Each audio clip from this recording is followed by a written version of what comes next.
Welcome back, everyone, to Total Nonstop Impact Talk for Impact fans, right here on the YouTube. There's the background. The YouTube, the Twitch, and wherever you get your podcast audio. Alicia, hold up the cup because it already is. There it is. Welcome to the shit show. That's right. No, that was just a blooper by me. We're not quite the shit show yet. Yes, as you saw at the top of this show, rest in peace, Jimmy Rave. Sadly, lost him a few days ago. He deserves it. Let's talk about him for a little bit before we jump into any other news at hand, shall we? Sounds good. Definitely. Bill, he was he a guy that wrestled regularly in your part of the country? Alicia, definitely later in his career, he wrestled out this way. I was actually talking to Trent about it during the throwback the other night, and I think two of his last matches were in this area, and I was actually lucky enough to be at both of them. He was nice. at Chikara King of Trios, and he was also at a ZZW show, Combat Zone, near the end. So definitely had seen him in the past previously at Ring of Honor, and obviously his time in TNA with the Rock and Rave Infection, which everybody liked the Rock and Rave Infection. But I know obviously it's been a very tough go for Jimmy these last couple years. Obviously the first losing the arm and then losing both legs recently. And I know his, like we had promoted earlier, the Pine Size All-Star. I know some of you guys got him. I got one of them to help with the medical expenses. And there was a GoFundMe there. I believe we did confirm they did reach the medical expenses, which was great. But obviously now they're doing funeral expenses and things like that. His daughter set up a new GoFundMe. So obviously anyone that can help, that's always appreciated. So we'll definitely make sure to get that out there. We may have already, but I'll double check on that. If not, we'll make sure to get that out there for anyone that can support him, because that's definitely a guy that gave a lot to the business, especially during really like those the big years of TNA for sure. Oh yeah, and it's for an old guy like me, it's a little fuzzy, but I know I loved it. Now it's funny you said, and a mayor so lovingly corrected me in the chat during the live reaction earlier. I said Rock and Rave Connection. I always thought it was the Rock and Rave Connection. Oh no, when you got Rock, you got Infection, man. Yeah. And he goes infection, and I'm like, infection. I'm like, is Rock and Rave Infection? Really? Am I first? You learn something new every day, I guess. All right, so I was all those years I had it wrong. But yeah, it sucks. And I don't know. I certainly don't want to assume anything and put anything negative into the universe, as they say. I don't know if you guys heard any cause of death or anything yet. No, I know his daughter put out there was obviously a lot of substance abuse issues. That I did read throughout and later, and I didn't know, but I guess that did play a part in the stuff that led to some of the amputation issues as well. So, like with that stuff, I don't get involved with any of that. Whatever happens. Just wish the best for the people. And sadly, I know that's just a real tough. Like if anyone has been following it over the last year, like he's been putting out tweets and stuff. I think he messaged me directly. I think he did the same with you, J-Bone, at one point. Yeah. So we had a little correspondence, but it was definitely a tough situation. And I feel bad because I knew who he was, but I didn't know what to say. I just unless you're like some super mega fan and you start up a conversation, and asking for support it's an always awkward start of a conversation. So I sadly didn't reply back. I feel bad now, especially now. Anna in the chat here says, messaged me too. Elisa, you got any thoughts on? It's just very sad. It's very tragic. It is. Especially given the circumstances. I have fond memories of him rocking around Impact or TNA at the time with Christy Hemme in Dallas. Or now known as Lance Hoyt.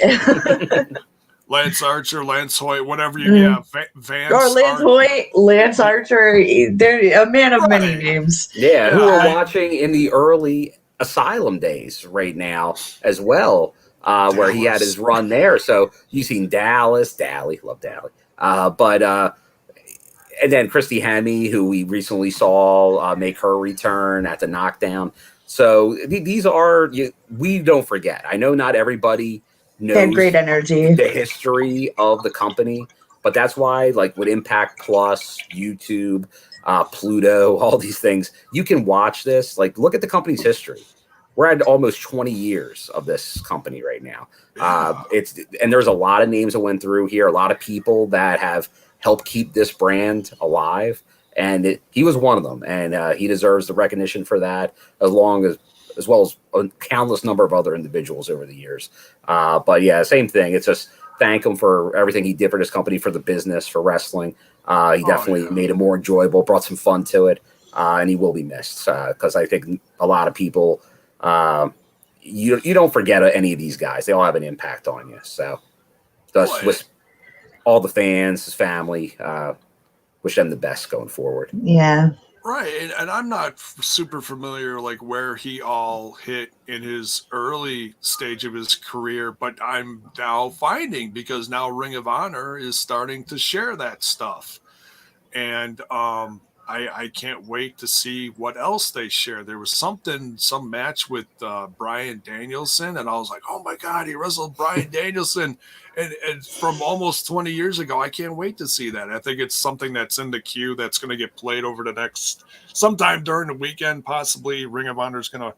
No, I always give Ring of Honor credit because I remember going to a lot of shows early on, and like they were like back then, you're super indie, giving you dream matches every show. So like you would rarely see, like there'd be some feuds here and there, but for the most part, they would always try to give you something new and fresh. So you would a lot of times see, like when Danielson was there, he probably fought everybody on the roster at some point. So you'll at least get to go back and see people. You'll be like, oh wow, they had a match with this guy, or this match had a match with this guy. They probably did. Right. Yeah, a young Seth Rollins, aka Tyler Black, maybe. Who knows? Oh yeah. Yeah, a lot of them. So many of them got their start in ROH, and some of them come back to where they started. Like Eric Young came back to TNA, which is now Impact Wrestling, and is now one of the biggest threats in the company. So yeah, you never know.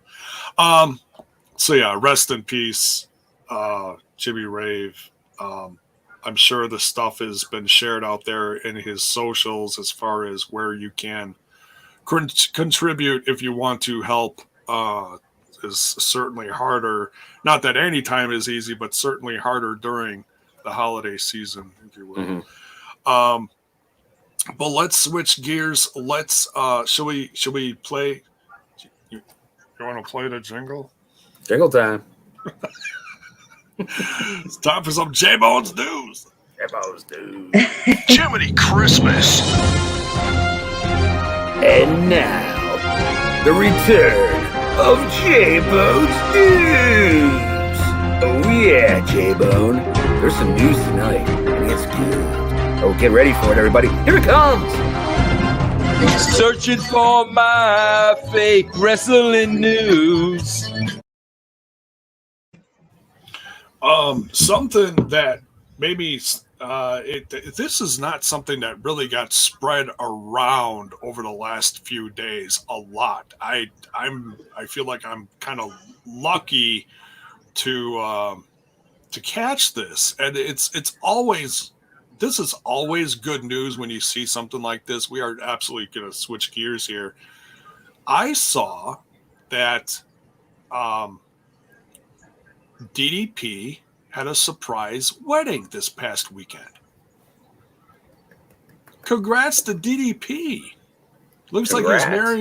like he's marrying someone half his age and twice as hot. As the old Kid Rock lyric goes. Sorry, love you some Kid Rock. I did not catch the woman's name, but congrats to Diamond Dallas Page on his wedding, and hope he has many a year going forward. The reason why I recognize the picture is because Trent shared a picture in our private Facebook chat for the podcast saying, wow, look at all these different people that DDP is hanging out with.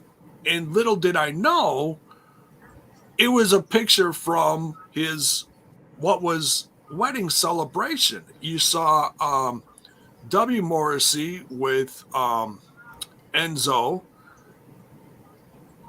RVD, and the now Mrs. RVD, Katie Forbes. Who else was in that picture? Oh, it was Mark Marrow, the former Johnny B. Bad, was in that photo. Eric Watts. Oh yes, the Eric Watts and I'm guessing his missus, his wife. So yeah, a lot of different people. And we know there was some Impact talent there as well. Oh, I'm guessing. I'm not surprised. So yeah, one key Impact talent there. It's been a bangorama. Oh, was he there? Him and Mean Gia Miller were there. Oh, nice. Oh, and just as I play it, there's Rayline. Correct. Oh, yeah, sure enough. Oh, by the way, Rayline, thanks for the bits during the watch along. I don't think if I did say it, I don't remember, but if I didn't, thank you. And just to remind folks, if you want to help tip one of your favorite podcasts, you can do so in the chat on YouTube or in the chat on the Twitch. Anything is certainly appreciated. But by all means, smash that like button and smash that sub button as we get into this. Sorry. What? Are the aliens here? Yep. Look out for Greedo. What does that say? Happy birthday to Sid Vicious and Psycho Clown? Oh, now the only thing, Zach, and thank you for the bit, Zach. You gotta be specific. Are we talking the wrestler Sid Vicious on this somewhat wrestling podcast? Or are we talking about the musician? Gotta be clear on that. Oh, I assume the wrestler, since Psycho Clown's also a wrestler. I'm a big Sid Vicious fan. Yeah, or Sid I was Justice, gonna say as he was known as well.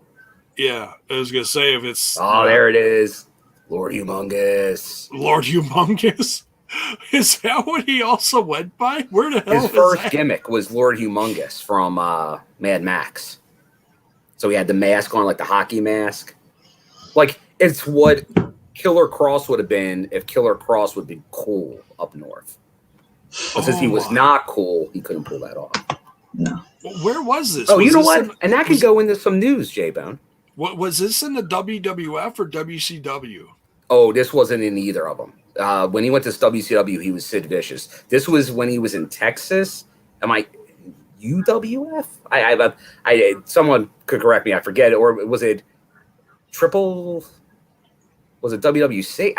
I'm not 100% sure of the promotion or if it was just like indies, but that's where he started. Oh my! Because he was a big dude, obviously. Lord Humongous. That sounds like the world's worst porno name, right? Oh, there we go, Keith. Sorry. There we go, SWE. SWE. Oh, they're around today, aren't they? I think they came back. That's the one with Teddy Long, I think, and some other ones maybe. And Mercy's down there with isn't Milena his Oh, here we go. Here's some more. or something. Continental Champions of Wrestling in Alabama, Tennessee, Florida, Georgia. Yeah, more territory stuff. Okay, so it's down south. All right, cool. And then he was WCCW. Okay, and then Memphis. So I knew he was in some other more major promotions too. So he made the rounds. Lord Humongous. And Bonus Baby here. was able to actually see Sid feud with Jake Roberts in Mid-South. Oh. I was right about UWF. I wasn't crazy. That's where I think I saw him as Lord Humongous was UWF. Because I was some type of goofy kid that was getting wrestling from all different sources. Jeez, what is that? Late 80s, early 90s? Yeah. That's gotta be. Holy cow. Yeah, because he shows up in WCW in the early 90s. So that was probably, that was right about that time. My God. But since we were just talking about... I'm sorry. I'm just gonna laugh about the Lord Humongous. Oh, Lord Humongous is great. But since I was mocking that former Killer Cross, I think we do got to acknowledge there was an autograph signing, like one of the virtual ones online. I think it was KNS Wrestle Fest or whatever. Okay. Where they had Scarlett and Cross. And I guess people were chatting, and it was mentioned about, hey, would you return to Impact Wrestling? Oh, I heard about that. And she specifically said, oh, well, we would never go back to Impact Wrestling. Yeah. And this is reminded me very much of the Tony Khan blacklisting Hulk Hogan from ever showing up at a show, because why would he ever go to a show? Same thing. I don't think Impact would ever want either of them back. No, not the way that Departed. No, not with the shenanigans that happened. Absolutely not. I did hear no worries about that one. No, and I know that there are fans out there. Look, I'm still a fan of Cross. All right, I think they both have talent, but the guy's a star. Yeah, you don't do business how they did business. Exactly. They're going to show up somewhere. But now what's interesting is speaking of showing up somewhere, did you see the picture that's getting shared around social media from one EC3 and Titan? I don't think I have. Can you illuminate me, J-Bone? There is a... Hang on a second. Can we get a screen-a-rooney on this? Yeah, you know what? I'm going to see if I can... The real EC3. There it is. Yep. Here it is. All right. We're going to do a little share screen-a-rooney. Off of... No, there's no audio. This is just a picture. But this came up on EC3's...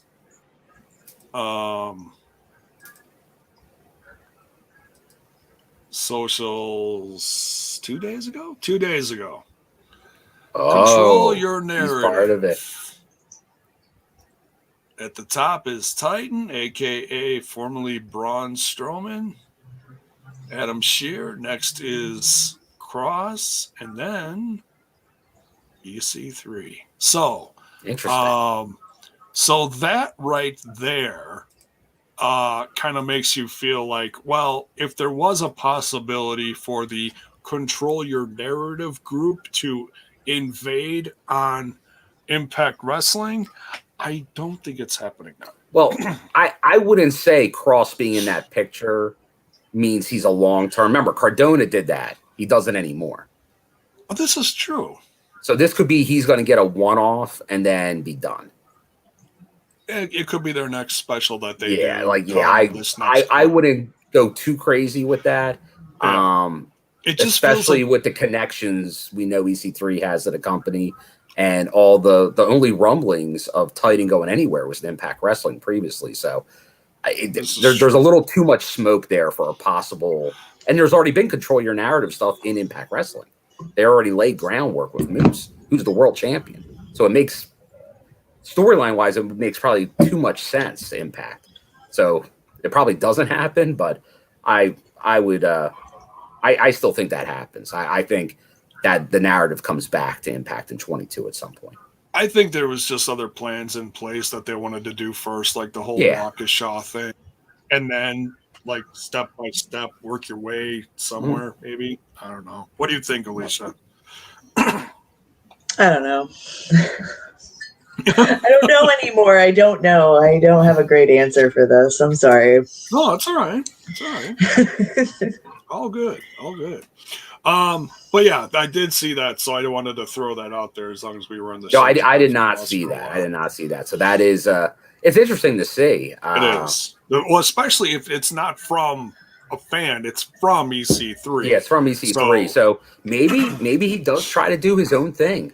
Like, but it seems crazy that all these companies, like you got Gresham starting his own promotion. Even Ziggy Dice, our own, is doing his own show in January with Taya and some others. It's going to be interesting that a lot of these people are putting off. Now, are these all one-offs for the most part? And once again, the EC3 stuff, it hasn't been in front of crowds. That's all for just like, it's all just for TV. Well, like for pay-per-view. Studio stuff. Yeah, it's all the pre-tape. So we'll see what happens. It's interesting now. Yeah. So it looks like we're getting a few more people in here now. Just want to say hello, everyone. How you doing? How you doing? How you doing? Don't forget to smash that that like button. What else? Oh, okay. So we talked about this right before we went live.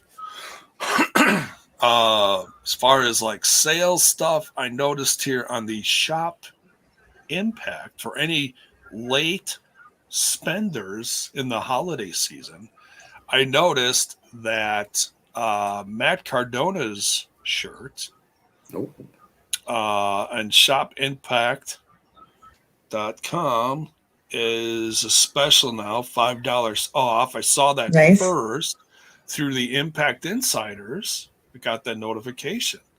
Love it. So that was cool because I'm an Impact Insider. What else? They've got the Impact Wrestling 2021 Series 4 trading cards. Pre-sale starts when, Bill? Tomorrow. Shipping on December 21st. So I imagine they're going to sell. Thank Courtney here. Too.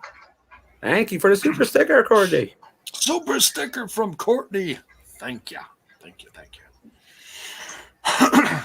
Much love, Courtney.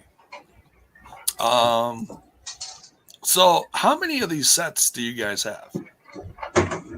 Sadly, I don't have any sets. None. You don't? No, they've all sold out pretty quick. If it's a set, I have none of that. Well, not everybody collects stuff either. You know, it's like I do not. I love baseball cards, but if I'm going to buy a set, I don't want, what is it, like 10, 12 cards? Yeah, but now it's adding up because now they're going to be Series 4, so it's moving along. I got a set of baseball Impact cards when we went to that baseball stadium show. Yes, do I those have count? those cards as well. Yeah, I got those as well. And then obviously they did tons of cards years ago. So this is their foray back into the cards. Yeah, and that's fine, but I'm not going to spend $30-$40 on 10 cards. If I'm going to spend, you do get an autograph card. Yeah, I get that. But still, if I'm paying for an autograph, like good money for an autograph, I want to have the experience with it. I want to see him sign. I'm not saying they're not signing it. Please don't take it. It's going to be off the chain. Hold on a second here. I got to look at that advertisement a little closer. Is there a certain throwback that could be very interesting for? There is. To look out for? Look here. Head off the chain. Is it a guy being Trent went into a deep discussion of on Tuesday? Oh, this is interesting. Off the chain. Is it an it factor as well? Cardona, Matthew Raywalt, Chris Sabin. Is that steamy? Sabin? He doesn't look very steamy here. Who's oh my god, I'm having a brain fart here. Macklin's at the top there. Steve Macklin. And Madison Rayne and the Tasha Steeles, Petey Williams, who is Maple Leaf Muscle. Yeah, he's in there. Gail Kim, Hall of Famer, Scott D'Amore, and Bobby Roode. Ooh, that's intriguing. That is Bell's Boy. Thank you for the super Oh, the sticker, super brother. sticker. Thank you. Thank you. Bobby Roode is an interesting one. Very interesting. Have you heard anything about, like, I hear people asking once in a while about, hey, when's Bobby Roode coming back? When is his contract up? It just feels like if there was an obvious, like Eric Young felt that obvious. Like when he came available, he's coming home. He's coming home. Bobby Roode feels the same way. Whenever, like if his contract runs out, he gets like in some meeting. It's like Bobby Roode is Impact. He's an Impact guy through and through. And he had success when he left there because he's talented. But it doesn't seem from everything I hear that he's being used that much there. He definitely doesn't fit a lot of what they say they want up there right now. But man, would he be a perfect guy on this roster right now?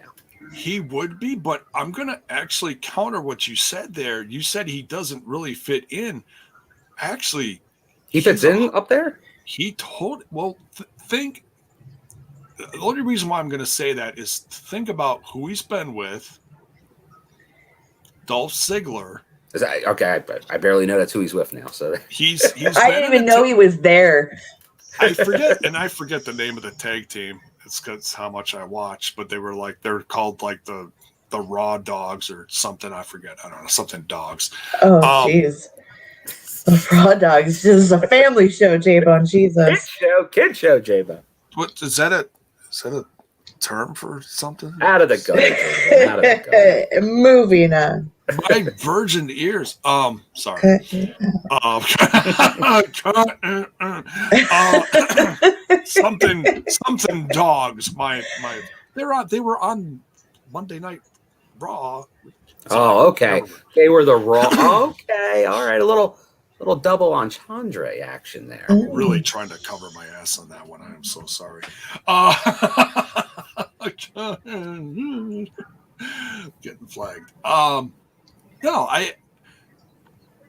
I think, look, out of all the releases, out of Dirty Dogs, thank you, Paul. Jesus. So, was that a play? Because he was the Dirty Heels with Austin Aries in Impact. It's probably someone backstage said, hey, what about this? And it's like, yeah, that's original. But no, it fits them. It really does.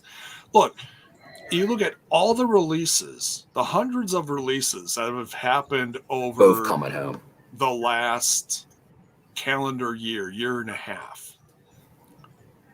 People, Impact fans, Impact faithful have been salivating for as much as, you don't want a guy to lose his job, but we want to see him come back to where he started, okay? So as long as it is for someone to wish something like that, yeah, there's fans like that. And yeah, we're guilty of that too. Because we talk about it. We fantasy book shit like, oh yeah, he could face so-and-so and whatever. We're all guilty of it. The reason why he hasn't been let go yet is because he fits that mold of, you can put a guy like Bobby Roode anywhere. You can take him, you can pull him off the road for a couple of months, bring him back with a whole new gimmick. Like they got him out of the rope. They threw him with Dolph Ziggler. Now they're not the Raw Dogs. They're the Dirty Dogs. And, you got to watch yourself, J-Bo. You can the hot dogs. The hot dog in it here. You can do whatever. You can freshen them up. You can change them and put them out there with a whole new gimmick. You can't do that with everyone. That's why I say that. All right. So, and they have done that with him. So, well, he's very talented. He can adjust to anything. He is. Yeah. So, yeah. So, any other news, J-Bone? Taking care of something really quick. We need more moderators in here. Yeah, there was something. I mean, we could tie this into the start of the review too. We could talk about it now. It doesn't matter to me. It's been confirmed, because I know it was a giant question mark as far as, when Deonna Purrazzo showed up at Final Battle, the open challenge to the Ring of Honor Women's Champion, Roxy, as far as if, and then of course when it was going to happen. Well, it's now been confirmed that it absolutely will happen. We don't know exactly when, but we know it's going to be after Hard to Kill. So it's a great sign that Roxy in some way is going to be coming to Impact, and it's going to happen either on Impact Television or at maybe one of their monthly specials in between pay-per-views, possibly, Yeah, but it'll be an Impact branded event where it happens. Right. Because Ring of Honor is sadly on hiatus. So,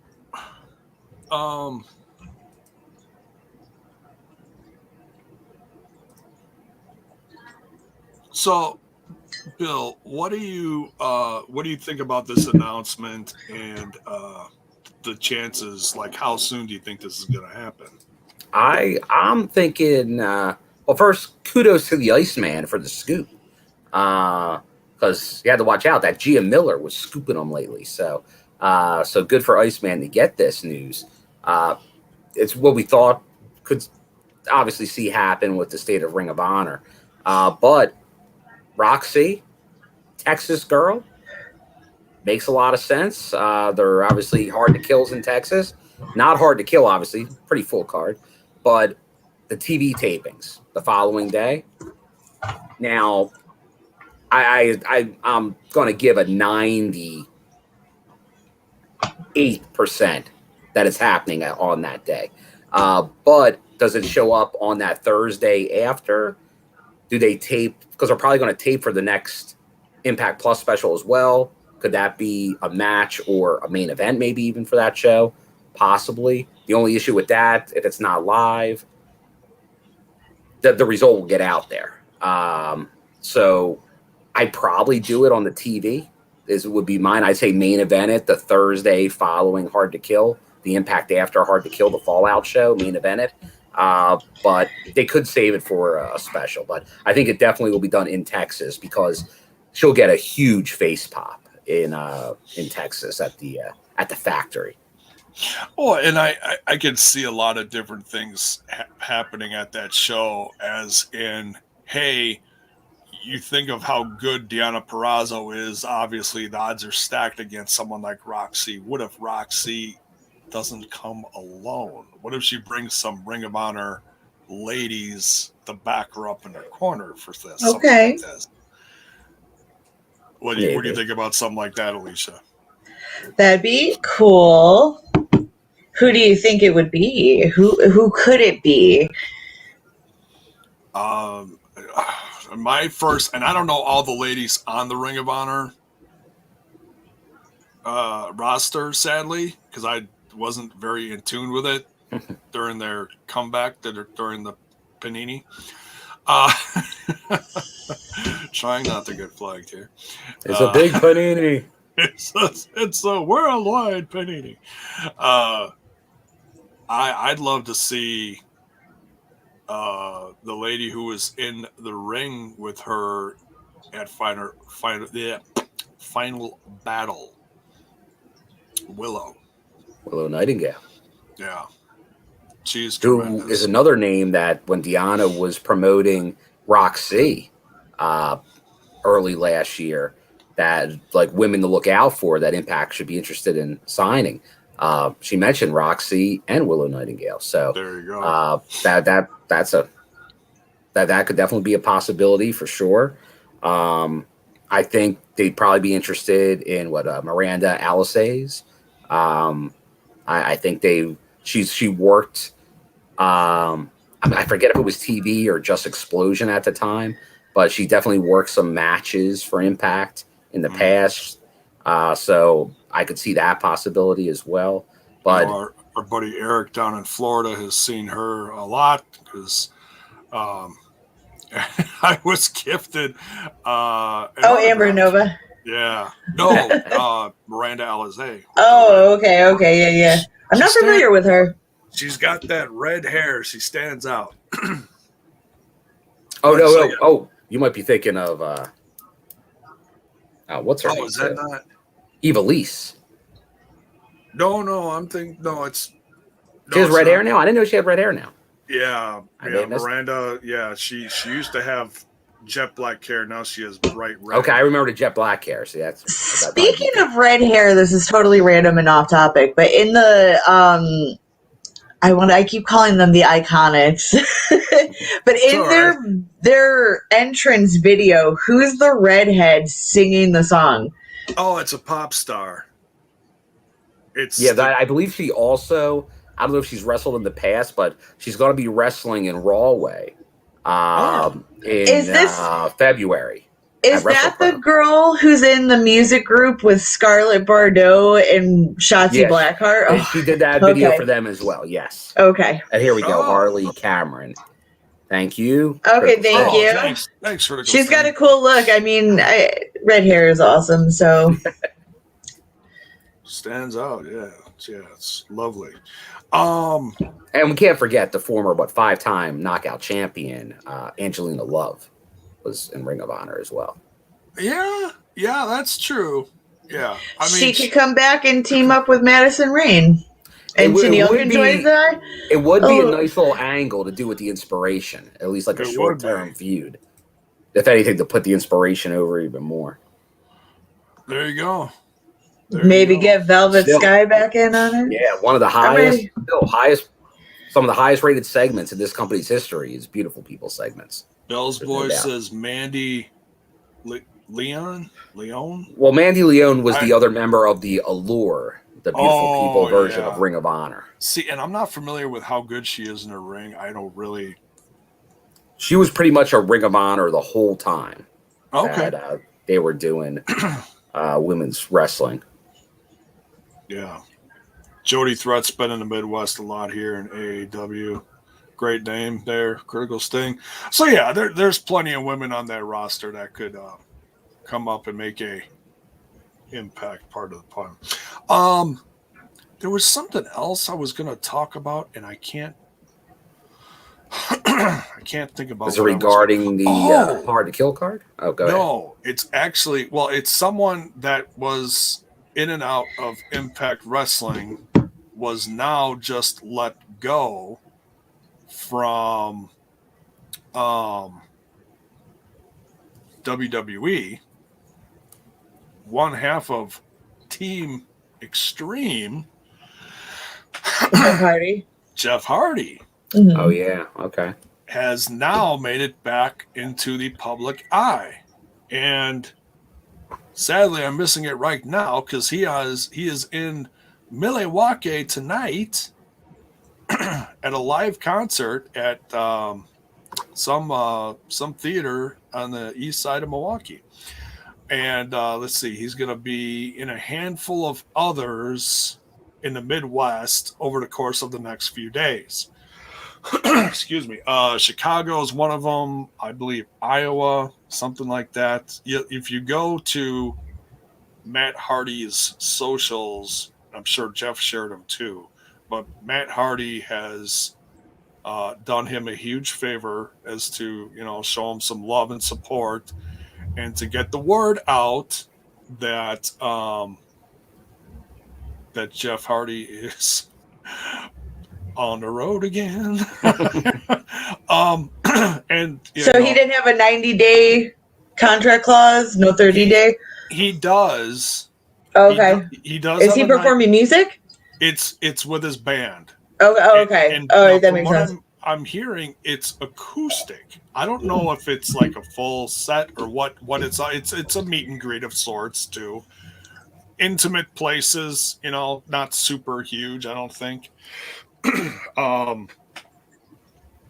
But yeah, anybody in the Midwest want to go check out Jeff Hardy, go check out Matt Hardy's socials. The video that was interesting that came out was Matt Hardy was talking about something on his YouTube channel. He was in character, and then all of a sudden, behind him is Jeff Hardy. And he's got a headset and he's bopping around. It's like, what is Jeff doing? And he's like, oh, excuse me. I was just listening to Release Me from Wilson Phillips. It's like, oh, Jesus, Jeff. So, and then just a few minutes later, Matt Hardy was talking about Jeff Hardy's club dates. So, they were reading off the club dates and where they were happening. So, which is funny because I went to that place's website and I didn't see anything for Jeff Hardy. So I feel like a few of these are literally last minute shows that they put together because the night the video, the night that the video came out, it wasn't booked at the club at all. So like it was all like, oh, okay, well, the promotion hasn't gotten out yet. So, but nonetheless, like I said, hit the socials. You want to see Jeff Hardy in an intimate club setting for a meet and greet, go check out the socials because I'm missing mine tonight right now in Milwaukee. I just hope that, while he's out on the road with his band and whoever he's with, that he's well. That this isn't more of a downward spiral. I hope because he looked fine in the video. That's good. That's good. Yeah, do that. Do paint. Do some stuff, make you happy. Definitely, it feels like take a break right now from the in ring. I'm sure his body needs it. But just knowing that his brother is supporting him and helping him is a great sign. He's not like, you need help. We're going to steer clear of you for a while. No, he's right there by his side. Yeah. That's great. And speaking of a great sign and also meet and greets, I did see confirmed for the IPWF special in Louisville this Saturday, the man known as Sami Callihan will be making an appearance as the greatest manager in IPWF history. At the meeting, so he is making his way to that special for Saturday, the live special. So, so he'll be. I don't know how they're going to do it. Last time I saw him, he was on a little scooter at Pro Wrestling Revolver. But I don't think they had those. I can picture it now. Doesn't matter. They're going to put him on it anyway. Probably wheelchair is my guess. But that should be a ride, is my thinking. So good to see because it's not too far from his house. So I'm glad he's making the trip because that will add a lot to it. We haven't seen put him on the scooter with the racket. Oh my God! I feel like classic Floody Brassy waving the camera around. And here we go, Commander CJ here. He's getting the pins out next week, so that's a good sign. Still ways to go, but that's progress. That's a big step. Yeah, it is. That's scary. I know he's going to show that off too. Yeah, that's going to be gnarly. And if you're in the area, there's still tickets available, so definitely get there. There you go. Jamie, I saw this earlier. I'm just, he says, how is the weather near you? I saw that there was severe weather in Wisconsin. That's why I'm asking. Thank you for asking. There was a lot of power outages. We're fine. I just hunkered down and prayed for daylight. I noticed that my old high school had off today because they had a power outage. So yeah, there was a few dozen schools, a few dozen closings in the area today because of power and such.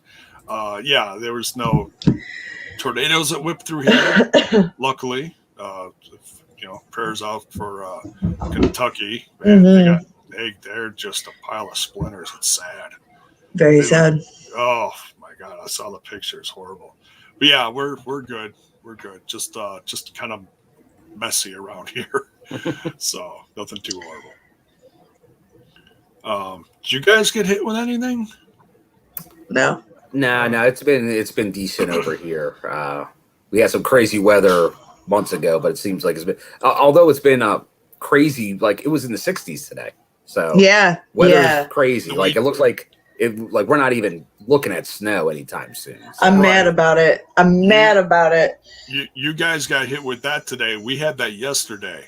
It was very windy and 60s. It's just weird. I was walking around in shorts. We turned the heat off. We opened up the windows. Not too much because it was like really howling, but yeah, crazy. All right. Any last little bit of news? We're already an hour. Yeah, we should probably get this ball rolling. All right. Yeah, because there'll be plenty of news with some match stipulations and stuff like that as we get through the show here. Exactly. This was a really good episode, too. I really wasn't expecting much. This was great. All right. So we already talked about the Iceman intel, the confirmation of Deonna Purrazzo versus Roxy. It's going to happen after Hard to Kill. We just don't know exactly when or where. So that's great to get that confirmation, though, nonetheless, from the old Iceman. And then we had Hernandez versus Ace Austin. And I was I'm not going to lie, I was a little worried about Ace Austin here, going up against a veteran like Hernandez. Dude, Hernandez has still got it. He really does. He looks great. Yeah. But Ace Austin came out on top here. Thoughts on this? Didn't see it. Hey. I thought Alicia was all just acting like aloof. Too cool for school, Walter Cronkite. I thought you were acting more like, of course he was gonna win. Well, yeah, I mean, it's Ace Austin. But, yeah, Ace was gonna win this, and obviously, I was there for this, and you got the swingman on the outside, and I'm an Ace fan, but I gotta support my guy, the swingman. So I was rooting for it. Him and Hernandez, they're like two peas in a pod. But no, Ace, I think everyone will say this because they always say it about everybody on the roster. Like they don't win a match here. They don't do this. Oh, they're not being pushed. They're forgetting about them. We know Ace is one of the guys here. He's one of the building blocks of this company right now. The one thing I was talking about Trent with the other day, it was like, if for some reason a couple years go by and Ace, and we don't want to think this, but is not here. If somehow Ace goes through and is never like world champion, that'd be a shock. Like the one we were having with Moose, where it felt like Moose might actually leave the company and not have won the title. That would have been an outrage. Because looking back, it was like, okay, Eddie won that title, that second title reign. Eddie deserves it. Heart and soul of the company. Sure. But they could have got a little crazy, taking a risk, and gone Ace Austin. I don't think we would have had that much of an issue with it. It seemed like it could happen. Like he was poised, real young world champion, but they didn't pull the trigger. And that was probably the best time to pull the trigger so far. Yeah. There hasn't been one since. It will come back. Thank you, Brian, for the super sticker. But thank you, Brian. I think they will. Like, you've seen this. Moose was right there. Then he was down. It's like, oh, Moose isn't even close to the title picture. And it took him in the blink of an eye to make himself viable and then win the title. Yeah. So it can happen with Ace Austin too. And this could be the start. And hey, BTI, in my opinion, in my voting, BTI had the match of the year, the Iron Man match. So doing it on BTI is a good thing. I think they're showing some better and quality matches every week on BTI. So there you go. All right, Alicia said you didn't see it. All right, so yeah, so that was the headlining match of BTI. Good match. I was on paper you look at it and you're like, oh, Hernandez, a veteran versus Ace Austin. Ace doesn't have a chance, but man, Ace finds a way, man. I mean, yeah, there is a little bit of shenanigans, but not that much. Yeah, Ace pulled out a win here. Good for him. Yeah, so good BTI, good BTI. Yeah. Showed the highlights from past week as well. Wild stuff. Anna with the super sticker. Thank you, Anna. Much love. You figured it out. Tremendous. Oh, and you know what? Before we get to the main show, real quick, I talked to the panel before we started about maybe including this in the news. But since it did get brought up in the chat, we won't shy away from topics here. T. Hughes asked, apparently some issues are taking place at OVW. Because I do know we definitely have friends of the show here. And obviously they work a ton with Impact. And once again, this isn't necessarily have anything to do with the promotion. It could be just one person backstage. But obviously someone I know pretty well from the Indies, Danny Moe, who's been working a lot of OVW. The last time I was there, she was wrestling at OVW. And obviously she's with Facade, the Neon Ninja, who's done some stuff on some of the specials. But suppose she put out there, or actually Facade put out there, that I guess she said, or she said something backstage about some intoxication before the show, and then she was sucker punched. So they left from behind. So they, once again, no details. Like Facade didn't put out anything specific, but they left the show based on that. So he was just apologizing for fans coming to see her tonight. In that feed, Danny Moe does pipe in and state that it's not anything to do with the promotion or anything like that. It was a situation with one person who is going unnamed. So before everybody gets outraged, that's why I want to be careful. Like it the happened people to happen involved there, for their word. One person. Like, and hopefully, I'm sure OVW will probably address that at some point. Like maybe they can, like somebody's gonna say what happened. Like they're not gonna force Danny Moe or Facade to say it. Somebody else, I'm sure, saw it and will probably wind up outing that person, is my guess. But that's what it seems. It seems like it was just one person, so it's not a promotion, it's not anything like that. But definitely, this was a situation that could not have been predicted. Yeah. So you never know. This stuff probably, like, hopefully it doesn't, but sadly probably does happen in locker rooms. But like hopefully, just like everything else, you weed them out. Mm-hmm. And kudos to Danny for speaking out against something that should not be happening. Correct. If people are getting intoxicated, especially if these are people potentially getting in the ring, that is like, nah, fuck you, get the fuck out of here. Mm-hmm.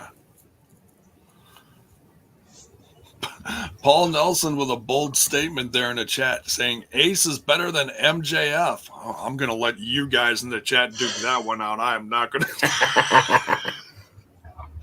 I love the hot take, Paul.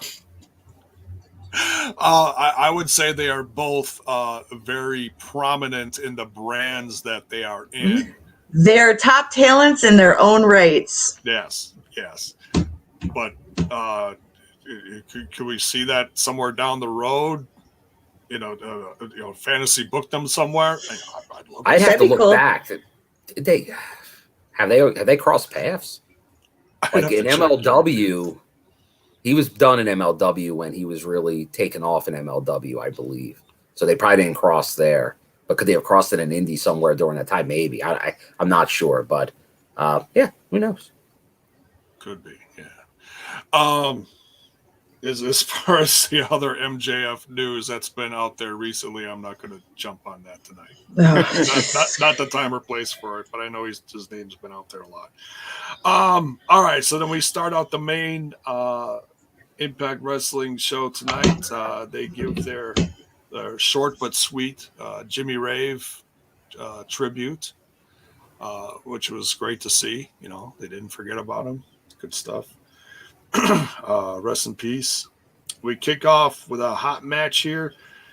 Rohit Raju versus Josh Alexander. Oh, man. This match was just fire. So good. Let's go with Alicia first. Your thoughts on this match? Who was the starting match? Sorry, brain fart. There's a fly bugging the crap out of me right here. Just blame. Get out of my laptop. The hell? You have so many eyes. Why are you crawling that way? Useless. Rohit Raju versus Josh Alexander.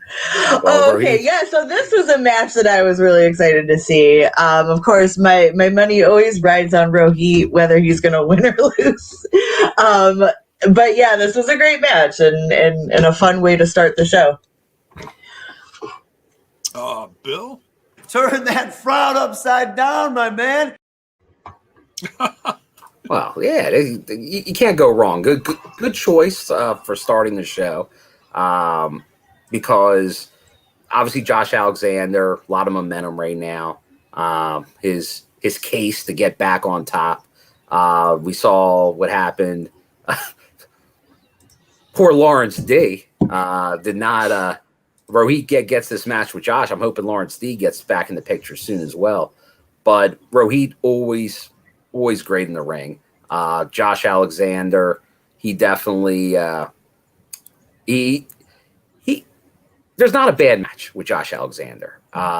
In Impact, he's always going in his matches, and honestly, Rohit is too. Rohit is he's a great in-ring worker.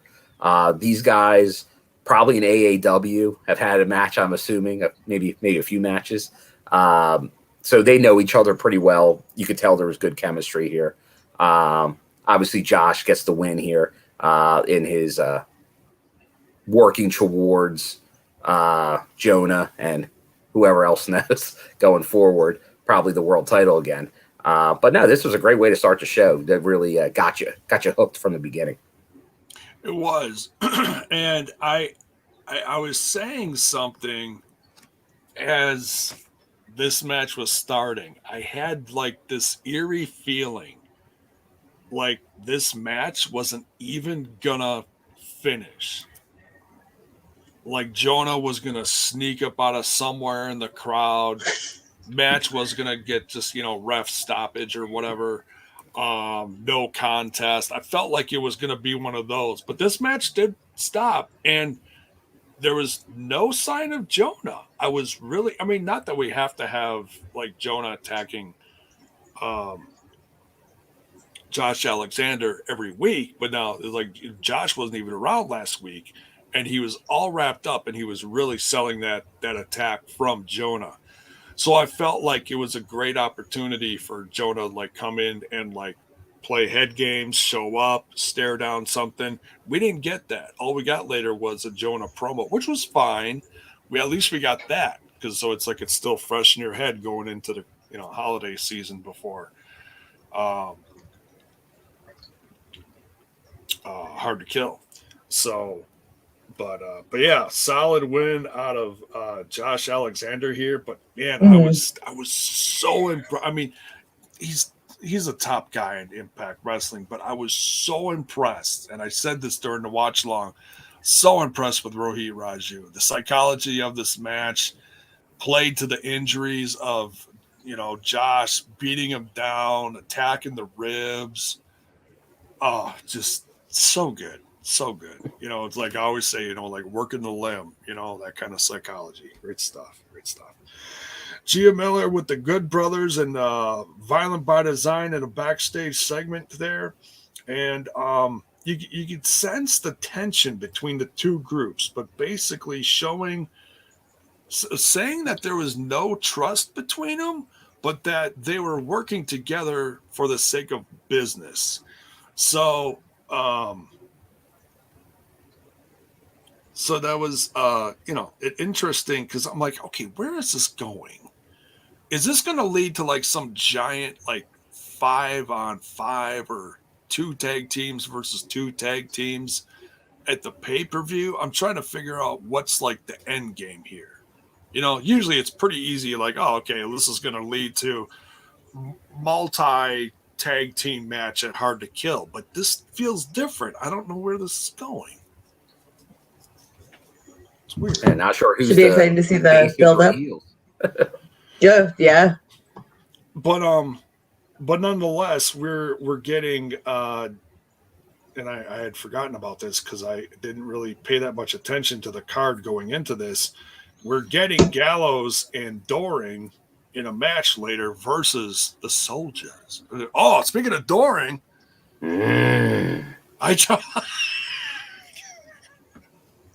Joe? Meat. It's what's for dinner.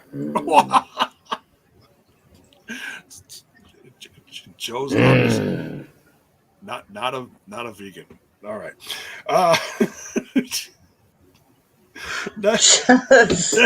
It's so intense. Right? All right. So next we got Gia Miller with Chelsea Green backstage and talking about how excited she is going into this pay-per-view match, the Ultimate X and Hard to Kill. And then so you notice that was an X there, J-Bone? Yes. I was not It's a shoot, brother. shopping like you thought last time. That's a different kind of X. And then she gets interrupted by Moose. And it's so uncomfortable. This whole intimidation. You're like what is Moose's deal here with Chelsea Green? But obviously it's all to get in the head of his opponent. One of his opponents, Matt Cardona. Mid Cardona? Oh, you went there. Shame on you, Bill. Matt Cardona, and we see that even more during the contract signing, which is it's just great stuff. Well, nothing could go wrong at a contract signing. Oh no, those are smooth, borderline. Pen the paper. That's all you do. Boring. Not here, folks. We'll get to that. The excitement of legal contracts. That's right.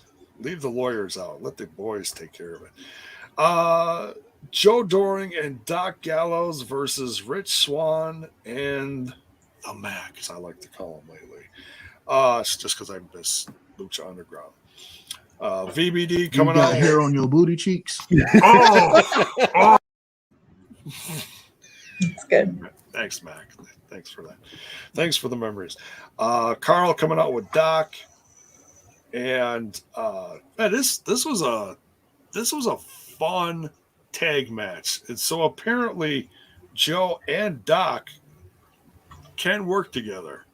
Thoughts on this, Leisha? Joe and Doc look like a good team of big old meaty boys.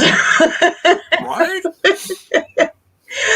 Yeah, it was kind of impressed with how they seem to team with each other. It's like, if this Good Brothers VBD shit don't work out, these two can hit the road in a fabulous duo. Oh, it'd be like an old school. I'd ship it. Right? Old school. Born to be wild. Yeah, like what was one of those teams back from the old WWF days? What was that? Earthquake and something? Oh, the natural disasters? Natural disasters. Same, only different. What would you think of it? It smells like beer, sweat, self-tanner, and baby oil, brother. That probably smells like from Monday cheese. And yeah, a bunch of meat. I'm a big fan. We like to, at work, we go to lunch and we like to say, let's go out for the meats. And that's... Well, we go to like a barbecue place. So it's like, let's go get the meat sweats. Let's go get the meats. So it's what I think of when we get a match like this. But definitely, J-Bone's right. This reminds me of like tag teams featuring like the Dan Spiveys of the world. Obviously, Joe Doering, the big LG, two big dudes, just two hosses causing havoc in the ring. I'm probably popping all over the place during this match. So when they put this together, I'm like, wait a second, they're putting these guys together? Be interesting to see what happens here. Do they work together or not? But I knew the action would be pretty interesting, and I felt a little bad for because it feels like every time. But I guess I just like too many people on the roster because obviously Rich Swann, Willie Mack, these are longtime faves of mine as well. But it's tough for me not to root for Joe Doering and the big LG here.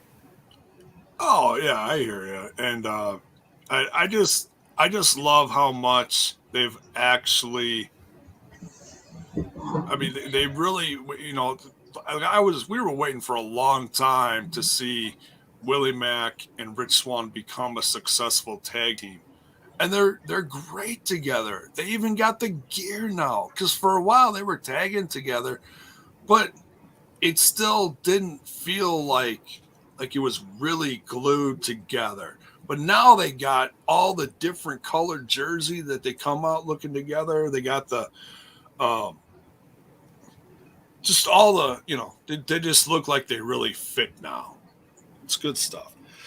So yeah, I don't know where this tag division thing. I mean, we've got a solid tag division now.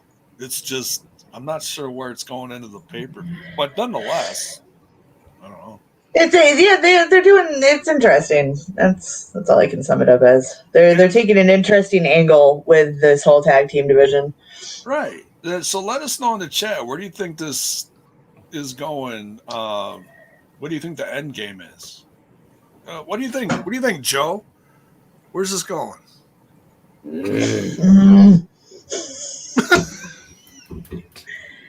VBD Tag Champs. Oh, that's by design. I'm not going to argue with that. By design. All right. Sounds good. Gotta get that last grunt in there. VSK is backstage with Ziggy Dice. Your favorite, Bill. Oh, yeah. I think it was asked in the chat. VSK versus Palmer. Where do I stand? This is tough. I'd like to say push, but I'm not a fence sitter. I'll give an answer. I was hoping at the Revolver show, Palmer was supposed to be on there in action, and he has a gimmick like a vampire hunter gimmick. I have a feeling if I had seen him, I was ready to water under the bridge. Palmer, stake through his heart. Oh, sorry. No. Let's see the new gimmick. Open mind, impress me. But I did not see it, so I cannot say to it. But just because of my current disdain for VSK, I'll go Palmer. Oh, jeez.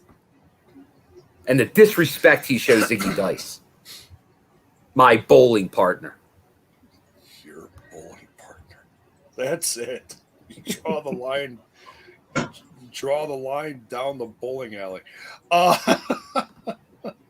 I forget what they were discussing. I think it has to do with the relationship with Brian Myers. Was that the gist of the? There was even a joke about drinking, so that's kind of funny that came up, and we were just talking about that too. Because Ziggy said, "I'm not going to drink anymore or any less," something like that, which is funny. So then we get the Top Dog promo. Jonah backstage cutting a promo on Josh Alexander. I dug this promo. I really did. It really felt, it's like, okay, so why are you here? And he talked about a story where his dad he spent some time in prison and he was beat down, but then he earned the respect of the guy who beat him down by saying he didn't come after him. He just got up and, I don't know, he took it, whatever. So the guy that hit him respected him then. So he compared it to that. He's like, I beat you down. You could have earned my respect, but no, now you got to come back. You could have just taken it. So, yeah. So now he's saying that Josh Alexander has to earn his respect. So that's where we are going into. Oh, does he? He's got to earn your respect, buddy. I'm just ball busting over here. Dog says. I'm certainly not gonna. Not the Top Raw Dog, Jay. I can't comment on that. I don't know where that came from. But since talking about a little Jonah here, I do have to give kudos to Jonah. He faced our world champion Moose this past Saturday at PPW open season. You were there, right? I was there. I was there in the front row. How did Moose look? Moose looked fantastic. Okay. Jonah looked fantastic. This was the main event of the show. It'll wind up being on Fight TV probably in the next week or two. It was called Open Season with PPW. Definitely recommend it. All I got to say is if we're seeing this feud possibly at some point in 22 in Impact Wrestling, take my money, because these guys work well together, very well together. Well, that's great to hear. Great to hear. Well, and I was a little worried about Moose because Moose was, the week before was at a Blizzard Brawl. It was not. He was there, but he was not on the card because he was, taking care of himself. Yeah, my guess is he was resting up for that match. Yeah. So we don't know how. He just said his back was all messed up. So I don't know how messed up it was, or if he was just saying that. Whatever. As long as he's good for these shows, then I'm happy. So, but yeah, can't wait to see that down the line somewhere. And at the same show, did see PCO, the former X in Impact in TNA. I'll just say, I also think, speaking to Jonah, where he's like, you had Suzuki, now Jonah, kind of like everybody's challenging Josh Alexander, take him to the limit. I would not mind seeing PCO in that role. Maybe after Jonah against Josh Alexander, a fellow Canadian. He's not human. The Frankenstein of wrestling, PCO, still doing moonsaults. The stuff off the apron. Oh my God. That would be a nice little feud in like a 22 of Impact Wrestling. So my recommendation to the coach. All right. Call your Canadian pal up. So he's still he was even ROH champion, wasn't he? Recently. What was that? Like at the rate going in to the Panini, or at the beginning of the Panini? I believe so. That damn Panini. So next we got Trey Miguel versus John Skyler. And this felt like it's just because I'm old and I forget shit. I saw this match and I'm thinking to myself, man, this is a great little match, over pretty quickly. So like, what's next for Trey Miguel? And as soon as I'm saying that, he gets attacked from behind from Macklin. And I was like, oh yeah, that's right. There's that little thing with Macklin out there just, floating around in the impact zone.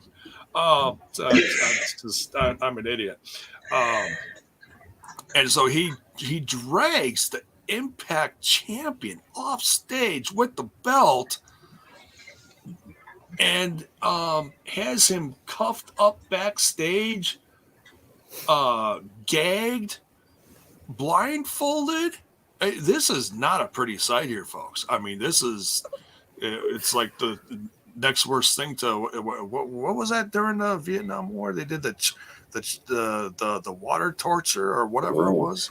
Yeah, well, it reminded me in Impact Wrestling during the New York tapings at the Melrose. There was an angle. Was it who we spoke about earlier? Cross doing. Was it Cross or was it Sandman in it, like a one-off that did there was like a waterboard angle briefly. Oh yeah, for like a show. That was in like a closet. Yeah. Cross had Sandman. Yeah, and just destroyed him. So like it was reminiscent of that. Jeez, yeah. Bonus Baby here says, why is Skyler so hated? He's hated because he's a good heel. He is.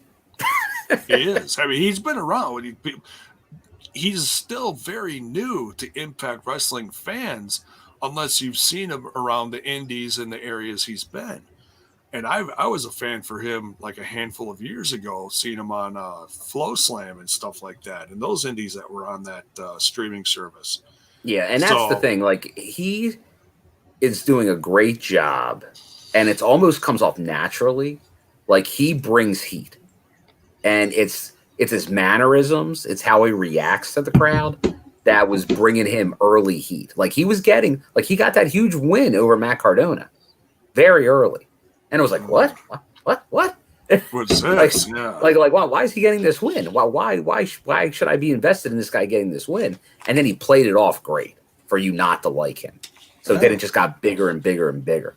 But then, at least through social media, he started changing. He was like after tapings, he'd be like, "Oh, thanks to the fans for supporting us and all." So then it's like, man, you're making me not be able to boo you anymore. But then you have a guy like VSK, who also has gotten a little bit of like, oh, he got a win here. He did this. Brian Myers picks him for this or this, and I'm like, well, I'm getting nothing out of VSK for that. That's why I'm extra hard on VSK in a different case. So, but we'll see. Maybe all the boom will get to him and he'll turn it around. But I think he's doing a good job, John Skyler, and what he should be doing. Yeah, he's definitely a great veteran to have on there. I'm sorry, Lisa, did you have any thoughts? I mean, this match was pretty quick, but did you have any thoughts on the whole Trey Miguel? I did. Macklin said something really interesting. And of course, because I overanalyze things, I had something to say. Oh. So he, at one point to Trey, goes like something about, you think Scott or somebody can tell me what to do, like, and I'm going to actually listen. And I had to immediately say out loud to the TV, well, if you don't want to get fired, you kind of have to listen to what the fucking boss says, because your contract doesn't mean shit when you're breaking the rules of being under that contract. I got too meta with it, and yeah, it was a great segment though. Hold on, calm down, just breathe.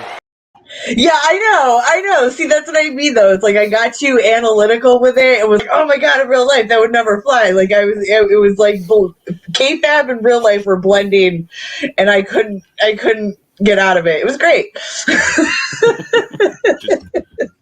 Did your man have to beg you not to throw shit at the TV? I wasn't mad about it. I wasn't like yelling, but I was just pointing out the facts that, sir, yes, you do have to listen to what Scott tells you because he will fire you.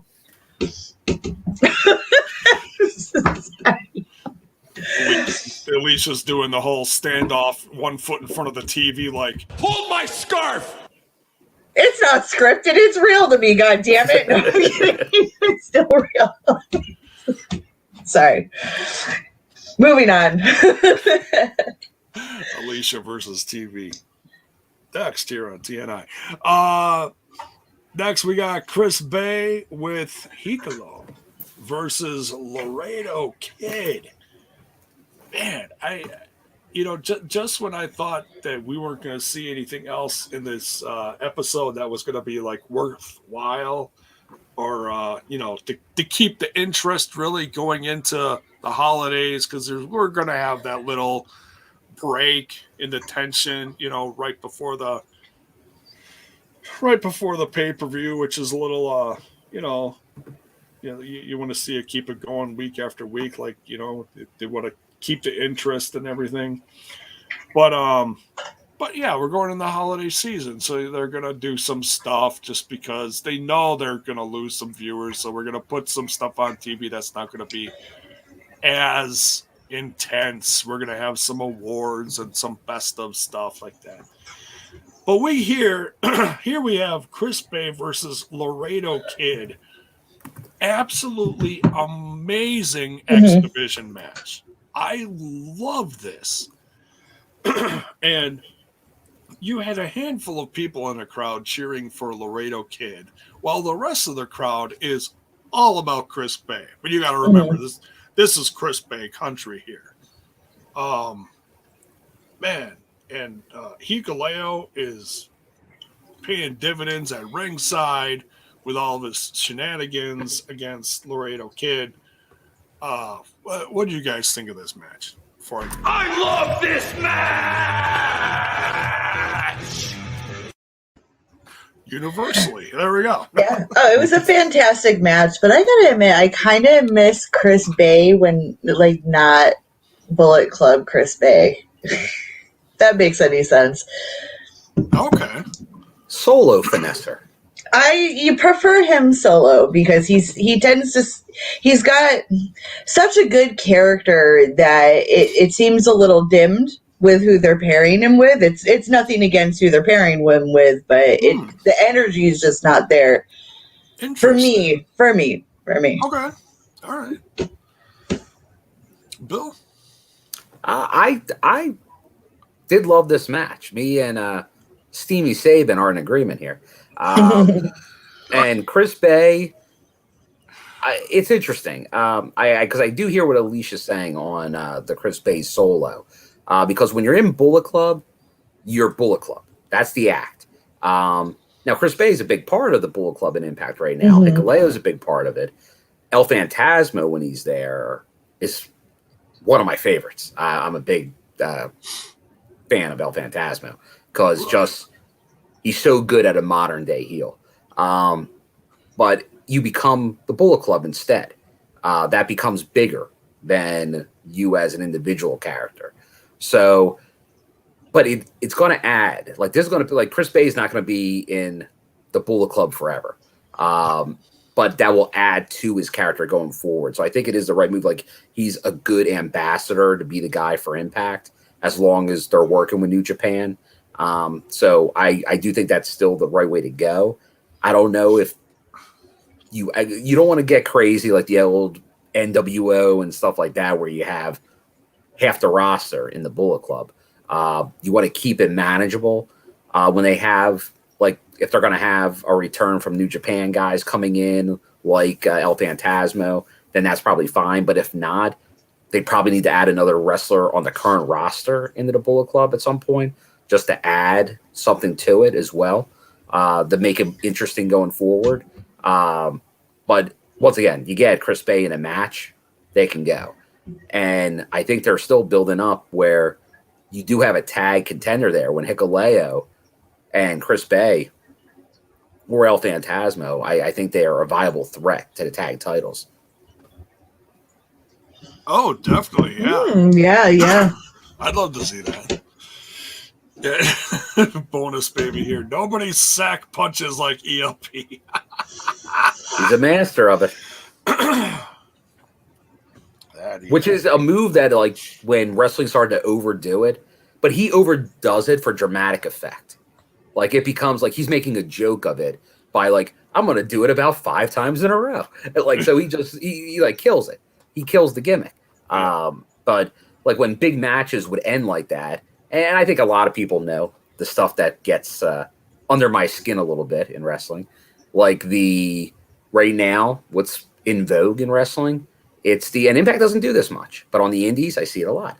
It's instead of hitting your finisher for a win, you hit your finisher, you don't get it, like you get a 2 count, the 2.5 count, and then you either hit it a second time or you hit another move that's not your finisher immediately after, within like a minute, and then you win the match. Why? I don't know. It's not. I thought we were about protecting finishers, but that's not today. But then the other thing, and I know it's a hot topic in wrestling now, but we won't get into this, are Broadways. Time limit draws. Oh, okay. I know that's a hot topic in wrestling right now, but I've been pretty on this for a while. I'm not a fan of it. You do it once in a while. You just don't overdo it.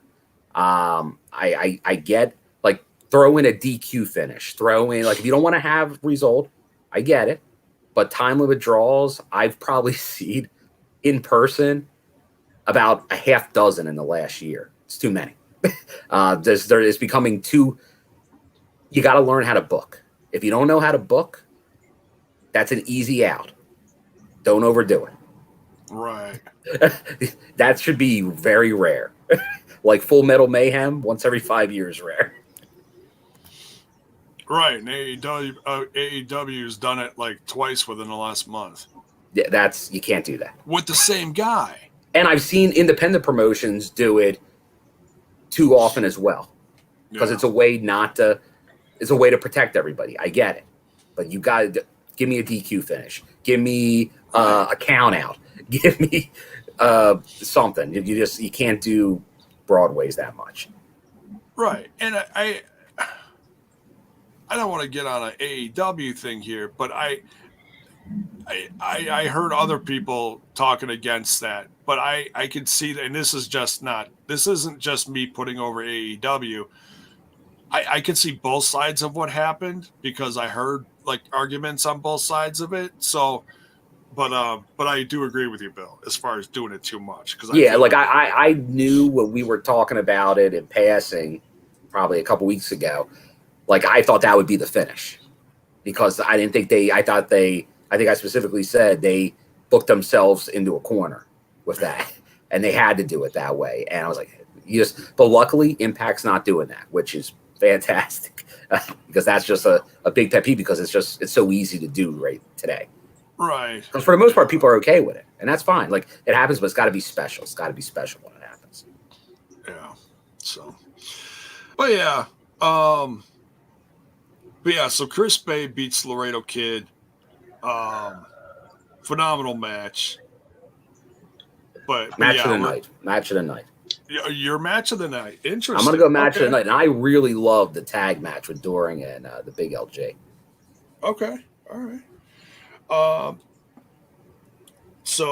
But the finisher, was crazy. That just blew my mind, and I haven't seen this in a long time. And yes, and I mentioned, I mentioned the RKO. I mentioned Orton. And I haven't seen that move happen in a long time. So of course it was an instant reference to that. And I meant it as the utmost compliment that someone like Chris Bay could pull that off because it's all about timing. As far as like, looks like looks like Laredo Kid's trying to do a crossbody. Chris Bay turns it into a cutter. 1, 2, 3. Has he? Am I just senile, or has he done that before, or is this new? If he hasn't done it anytime recently, I'm not going to say he's never done it, but he's definitely never done it recently. Thank you for not calling me senile. But what do you think of that? I know you were critical of him in this match at least, but what do you think of the finisher? I thought it was fine. Thought it was great. Okay. Setting up good stuff, so it's fine. Okay. So then we get short highlights of Final Battle where Deonna Purrazzo came and invaded, went face to face with their women's champ Roxy, challenging her. And of course mentioned Mickie James saying, once I beat her at Hard to Kill, you and I are gonna, she's challenging her for the Ring of Honor Women's Championship, and we got that confirmed today. Yeah, did you notice the autograph signing footage? Yeah, I was getting to that.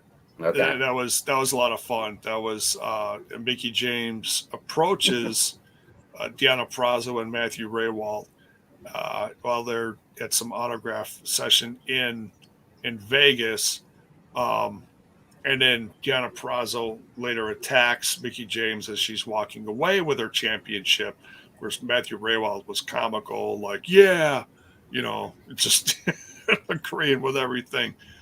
Was there anything else in there that were you there?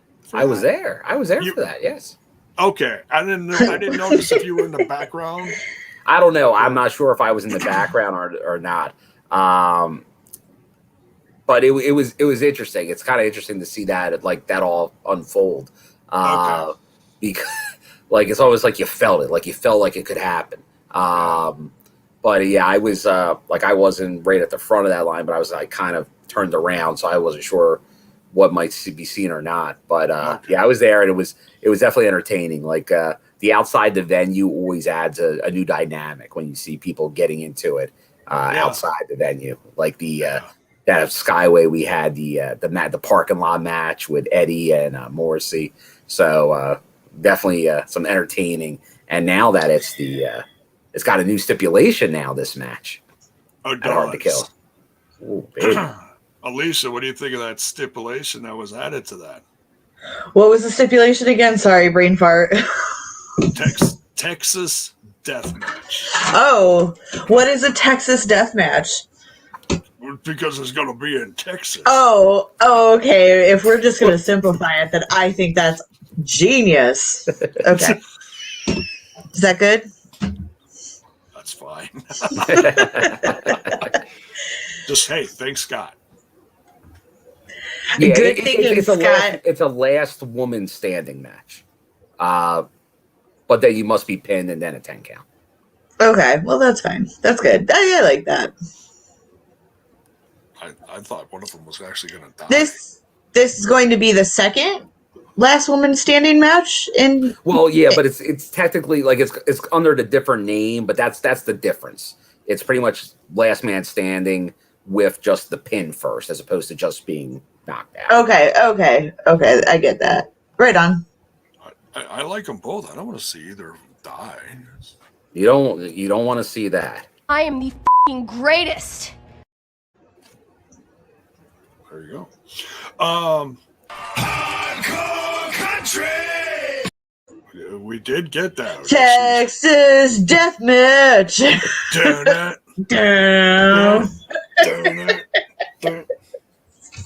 Where's Bison? Where's Bison with the guitar solo? So yeah, makes the Texas death match at Hard to Kill. Can't wait. And then we get, and I almost didn't catch what this next promo was about because there were actually people in the chat like, hey, who was that? What was that? Just because the lettering was a little jumbled and cryptic, if you will. Jambalaya. We not like that. We get a promo for coming soon, Masha Slamovich. Yes, Slamovich.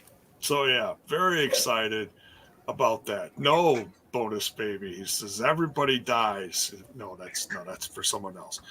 So yeah, great. And I know there's been some people wondering after the Knockouts Knockdown. I almost couldn't remember the name of the women's pay-per-view.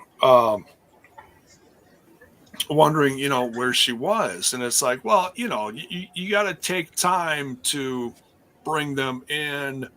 Do you want to do something special with them? Do you want to mold them into a character? You can't always just throw people out there. Like, they made it special for Lady Frost because she's going to be a part of the Ultimate X match. So, that was a great way to do that. So, Masha, they're obviously doing something geared towards, where she's from, because that was part of the promo, showing her, her motherland of, Russia or, somewhere in that neck of the woods. And, so yeah, I can't wait till she arrives. We'll see what Impact Wrestling brings for her. Can't wait. Jessica McKay versus Tenille Dashwood. Jessica McKay, of course, coming out with her tag team partner, Cassie Lee. Tenille Dashwood, of course, coming out with Madison, Rayne, and Kaleb with a K. This was a slow, methodical match. I know someone in the chat during the live reaction said something to the effect of, "Oh, you're not going to get some big technical match out of these two," and I'm like, "It's like what the hell is that?"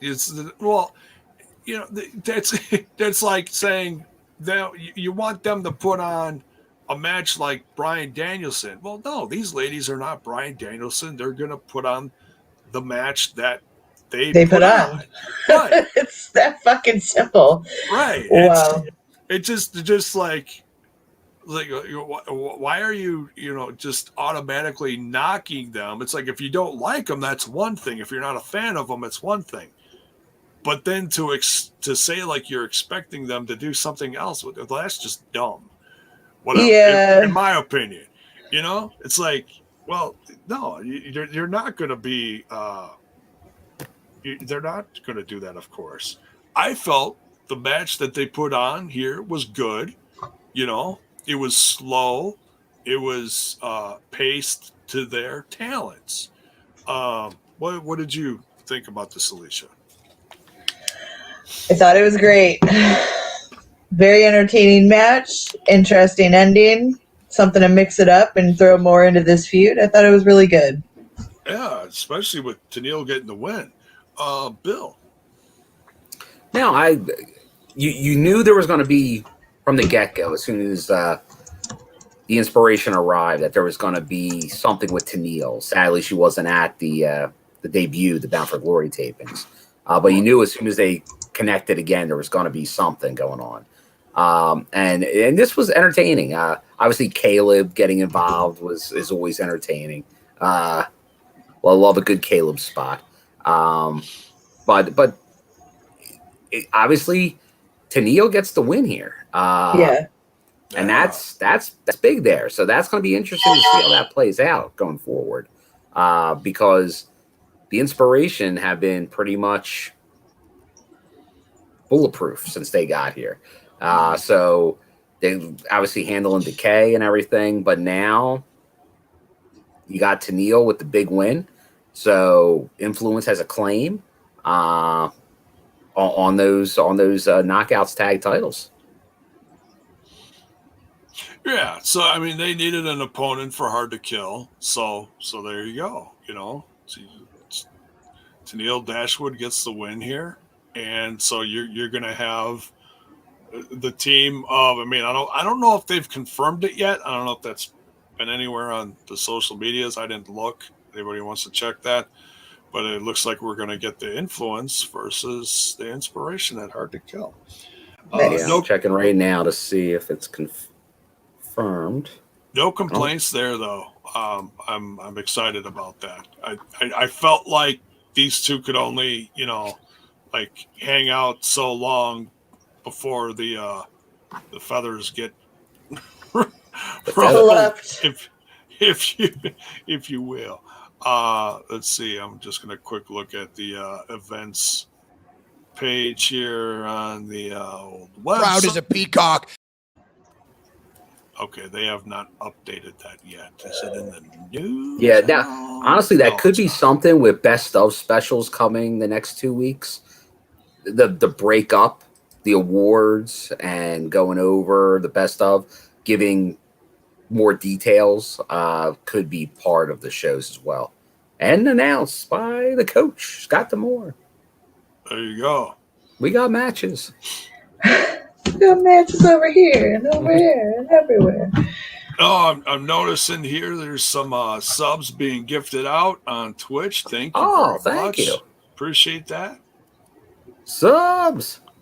Twitch, I know our Twitch has been rather quiet, but there are still the faithful there. So yeah, and speaking of the Twitch, I was talking to Trent during the throwback on Tuesday, and I know last year we did do on Twitch a like a charity stream that we did. It was about 5 hours.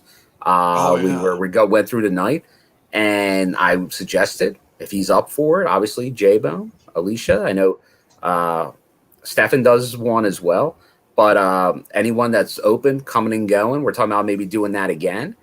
Maybe sometime after Christmas, before New Year's, that week, going on for a bit. Twitch, probably add it to YouTube just to get more eyes on it. We suggest we might even do it related to the Jimmy Rave GoFundMe we're talking about.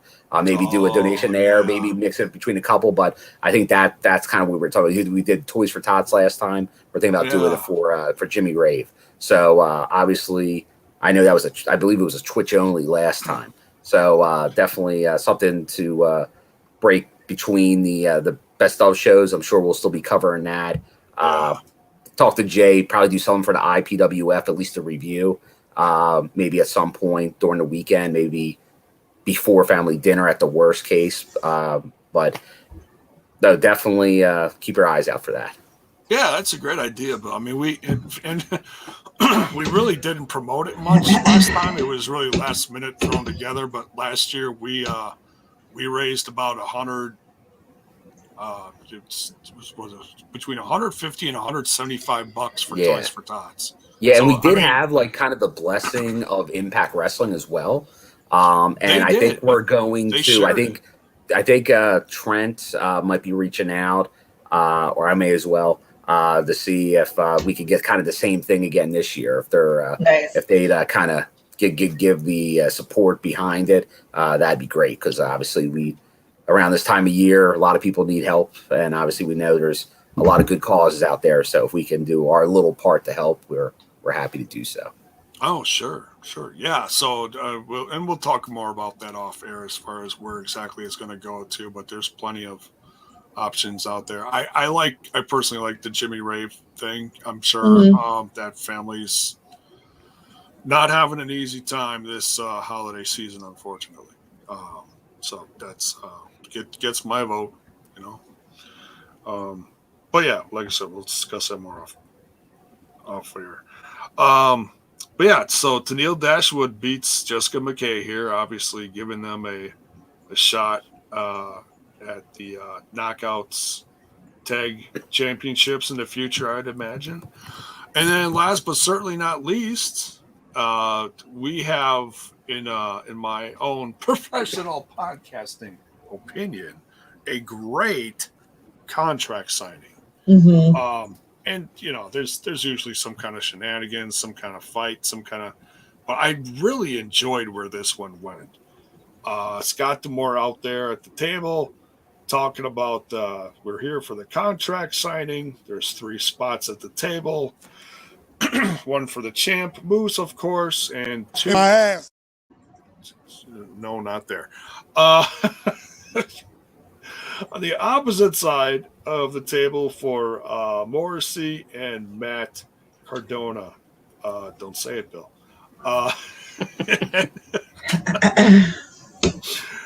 And so that we have everybody introduced. Morrissey comes out, takes his place. Matt Cardona comes out with Chelsea Green on his arm. Great to see. And that certainly ties into what happened earlier with the face-off with Moose. And, of course, we get the champ out. Moose takes his place. Now, this is interesting.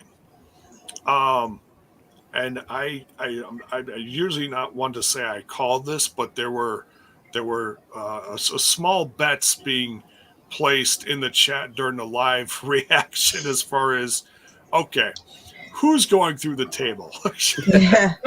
Who? Someone guessed Chelsea, and I'm like, oh, that's bad. I hope it isn't. Hey, David Penzer in the chat. Hey, guys. David. And girl, just checking in and hope you are well. Cheers and Merry Christmas. Thank you, Dave. Same to you, Dave. Yes. Much love, David. So the Pens. Yes. Hope you are safe this holiday season. Merry Christmas and such. Wherever you go in your travels. So Morrissey grabs the mic, grabs the contract, says his piece, signs the contract, and exits. Smart.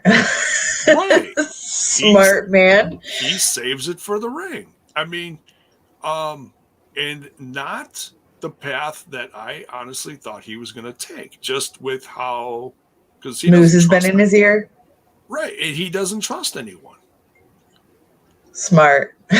So I'm going to be nice to your face, and then I'll go bury you behind your back.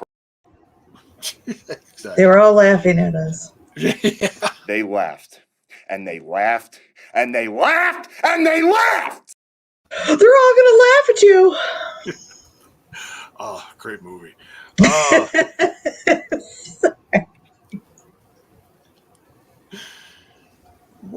won an award and he got a bucket in his head. So yeah, Morrissey leaves, and then it's down to Matt Cardona and Moose. Matt Cardona says his piece. You know, he's there to win a championship. Chelsea's by his side there. He signs the contract, excuse me, and then hands it over to Moose. And then Moose very slyly makes it all about Matt Cardona never really amounting to anything in his career. And then points the direction of Chelsea Green and continues the conversation that they had earlier during that promo about being with the guy who's never been champ and who is a mid Cardona. Mid Cardona. Yeah, right. Yeah. Sorry. No, it's Bill didn't say it this time. So we're going back to that. And it's, and then it escalated from there because then it became, well, are you still going to be there for him after I beat him? Are you going to stay faithful to him? And then goes as far as calling her a whore. I was like, oh my God. I love how a woman who has no track record of being a whore gets called a whore. And of course it's to get under the skin of his opponent. Of course. Cardona. But then So they attack each other. Matt dives over the table, but of course Matt is the one who goes through the table.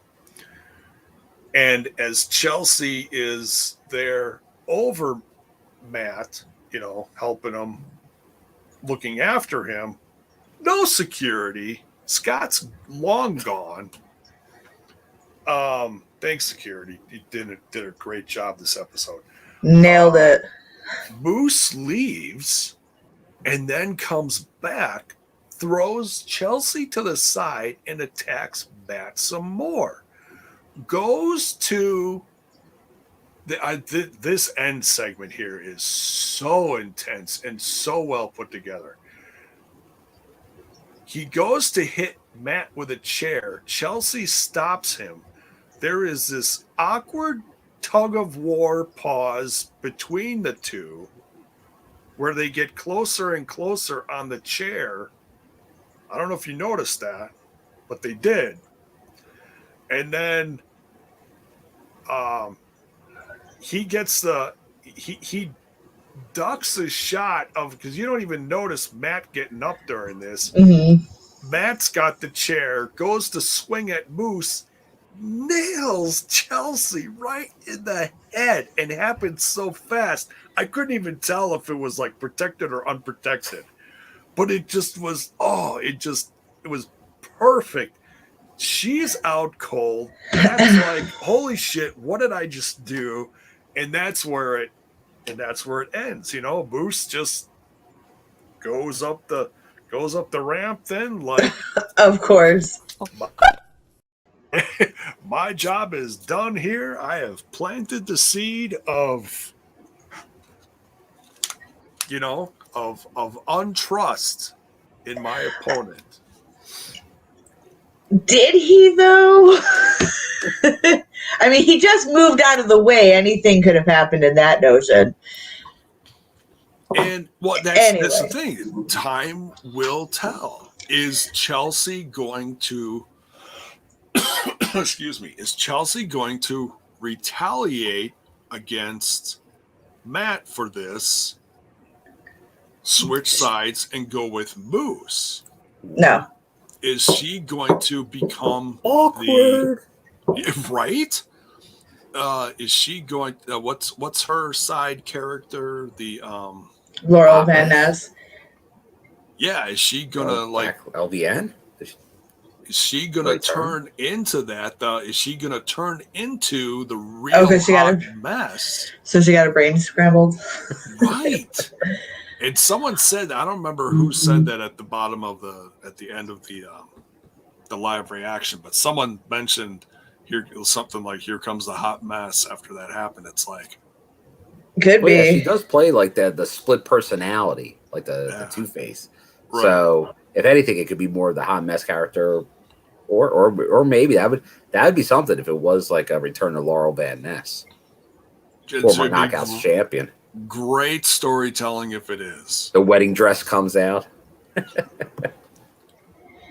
Yeah. I think Moose and Cardona are going to get so preoccupied with each other that they're not even going to see Morrissey come in and swoop that belt out. Oh, it could be. Like Morrissey just waits for the opportune time to... Yeah. Well, think about it. This is a triple threat, and most of this rivalry has been between Moose and Matt, and Morrissey is just there. There's a reason for that.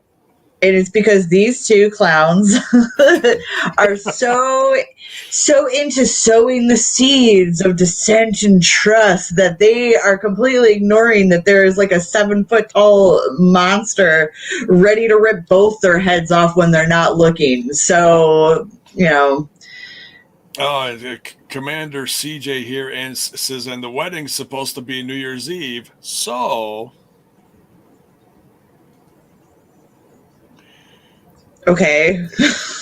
Well, I'm just saying. Still gonna get married, guys. Like, well, in real life, yes, but we're keeping it kayfabe because it would. They'd love to see that play into the storyline here. Like, oh no, the wedding's not happening. You know, whatever. Right. It would be a great side story between the two. Like, oh, here comes the hot mess. Wedding's off. Chelsea's turning on Matt because of the chair shot. Could we get another wrestling wedding on Impact Television? If we are, it's gonna be Moose and a hot mess. Do we even want that? That'd be a crazy ass combo, wouldn't it? Moose and the hot mess. It sounds like an after school special, like a cartoon. Moose and the hot mess. I just want to know. Followed by BJ and the Bear. BJ and the Bear. Exactly. I just want to know if Eddie's going to be sober at this one. That's all I want to know. Because he's been drunk 2 for 2. Hey, it happens, man. He's having a good time. Oh, Mayor says, J-Bone, read my question. Read your question. Where's the question? Oh. Unprotected chair shots to the head, thumbs up or thumbs down? I would of course say thumbs down, but like I said, this happened. She might have thrown her hands up. It just happened so fast that you didn't notice it. Right. So when I first noticed it, I was like, oh my God, it was an unprotected chair. So I'm not going to like accuse anyone of anything by all means. I'd have to rewatch it back. I leave it up to the talent. I would not do it. I would not recommend it. But if they want to do that, that's fine. They can do what they want to. If they're, I've seen. I don't know about the long term, but there seems to be I don't want to say art, but there is obviously a way that some of these people know how to take these. That's the part of why we love a lot of this stuff is they can do things we couldn't do. So obviously it's been happening for many years. So yeah, if they can do it, if they think it's relevant, then I'll leave that to them. Leave it to the professionals. Right. Exactly. Justin says he watched it back. He was curious himself. And that's the best thing. If you then what happened? Watch the back and you really don't know, they did well. Oh, sure. Look, we're talking about it. We don't know. It's the sleight of hand where maybe they got it just in enough. That's probably the best skill of all right there. True. Okay, so I'm all right. So I'm not gonna put it up here. He shoves. Okay, it was protected. I just noticed it. Okay. Moose ducks out of the way. Chelsea turns to the side and goes like this, but it's so fast. If you blink, you don't even. You'll miss it. Yeah. Obviously, I blinked. So yeah. It was That's very cool. well. It was very well done. It was very well done. It looked great. She was out cold. Can we get some help? And Matt's like, hello. So I can't wait to see what Matt's response to this. To Scott. The fallout, yeah. Where's security? What the hell kind of place are you running here? And blah, blah, blah, blah, blah. Matt has no one to blame but himself for this. I was going to say, this is one of those situations where clearly it's not Scott's fault. It's not Scott's fault. Can't blame Scott. Can't blame Palmer. Can't blame Impact. It's look in the mirror. If the fanny pack kid Cal Hero was on security that night, this wouldn't have happened. Exactly. That's my line. Good job, Scott. Good job. There you go. So that's the episode. Great, and I felt like, okay, so we're going into the holiday week here next week, and we're going to have a few episodes, following into the new year. Some best of stuff. They're going to do the awards, and that's fun stuff. There's obviously ones that don't care about that stuff. I'm not going to sit here and say, oh, and we're going to cover every second of it. No promises. We're not. Look, we may not, because I know my holiday season between Christmas on out is going to be nuts. I got a lot of stuff with Pops. Pops is starting his radiation literally a couple of days after Christmas. So it's going to be intense here, and I don't know where stuff is going to lie going after Christmas. So no promises. We may take a couple weeks off. We certainly do want to do that Twitch show at some point. We're going to see where everybody's energy lies, but if that's where this is leading into that last week of the new year leading into Hard to Kill, I loved it. Yeah. That's good stuff. Yeah, it was good. Thank you, Justin. Thanks, you. Justin. Much love, dude. Tremendous. So, any last thoughts before we wrap this up? What did you guys? Thank you, David. Much love. Appreciate it. Yes. What did you guys think about this episode overall, going into the holidays? I thought overall it was a good way to end if we're taking a short break. It was. It kept me excited for everything coming up and the future matches that they're going to announce over the next few weeks, because there's obviously a handful of them to go. A few of them. Yeah, and then you get the so we get these for 2 weeks, and then you will get more of the card, but then you will get that final. You'll get the go home episode that Thursday before. So then it'll be all fresh again. So obviously plan now, because now we're not far away. Get the tickets for the show, and if you can, make it out to Dallas. Should be a great show. And IPWF this Saturday. So a little throwback before the holidays, really. So, and that's live. So who knows what will happen. Right. And that's a lot of fun. Thank you, Ronan, for the tip as we just about to roll out of here. So yeah, and I don't know if any one of us is going to be covering that this weekend. I'll be willing to cover it. I'll be at another show down at the ECW Arena on Saturday night, so I won't be seeing it live. So I was already committed, but I will obviously watch it as soon as I can. Probably that night I'll watch it. So if anyone wants to go like Sunday at any point, I'll definitely be up for doing it. So hopefully we can get a review up there sometime Sunday. Yeah, Sunday afternoon, probably before Sunday dinner. Yeah, that's what I was thinking. Sounds like a good time. Because I know, like, my son will be working. I'll be taking him home midday, and then I can do some podcast stuff after that. So, but still looking forward to it. You know, it's a nice little. Fun I was at the first one. It was fantastic. I will be interested. It's interesting that it's going live.